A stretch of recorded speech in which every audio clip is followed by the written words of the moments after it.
સુરત શહેરમાં કાચા સોનાના નાના મોટા ટુકડા, ભુક્કો અને બિસ્કિટ મળીને કુલ વજન 14 કિલો 700 ગ્રામ, જેની કિંમત રૂપિયા 8,57,96,282 રૂપિયા, 2 મોબાઈલ ફોન કિંમત રૂપિયા 13,000ના 4 વ્હીલર ગાડી રૂપિયા 2.5 લાખની મળીને કુલ કિંમત રૂપિયા 8,60,59,282 ની મત્તાના મુદ્દામાલ સાથે 2 ઇસમને પકડી પાડતી સારોલી પોલીસ સ્ટેશનની team. Surat police commissioner Anupamsinh ગેહલોતના આદેશ મુજબ સમગ્ર સુરત શહેરમાંથી મોબાઈલ ફોન સ્નેચિંગ તથા વાહન ચોરીના અનડિટેક્ટ ગુનાઓને ડિટેક્ટ કરવા માટે સૂચના આપેલ હતી. જે સૂચના અને માર્ગદર્શનને આધારે સારોલી પોલીસના ઇન્સ્પેક્ટર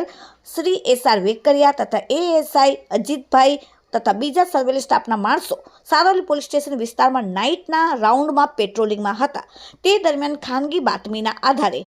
પોદાર ઇન્ટરનેશનલ સ્કૂલ પાસેથી 4 વ્હીલર કારમાં કાપડમાં ઢાંકીને સોનું લઈ જતા 2 ઇસમો, એક હિરણભાઈ ભરતભાઈ ભટ્ટી રહેવાસી પૂણાગામ સુરત અને 2 મગનભાઈ ધામેલિયા હીરાબાગ વરાછા રોડ પાસેથી પોલીસે કાચા સોનાના નાના મોટા ટુકડા, ભુક્કો અને બિસ્કિટ મળીને કુલ વજન 14 કિલો 700 ગ્રામ, જેની કિંમત 8,57,96,282, 2 મોબાઈલ ફોન 13,000ના, એક 4 વ્હીલર ગાડી રૂપિયા 2.5 લાખની મળીને કુલ કિંમત 8,60,59,282ના મત્તાનો મુદ્દામાલ પકડીને ભારતીય નાગરિક સુરક્ષા સંહિતા કલમ 106 મુજબ તપાસ અર્થે કબજો કરીને પ્રશંસનીય કામગીરી કરેલ છે. Bureau report, daily India TV,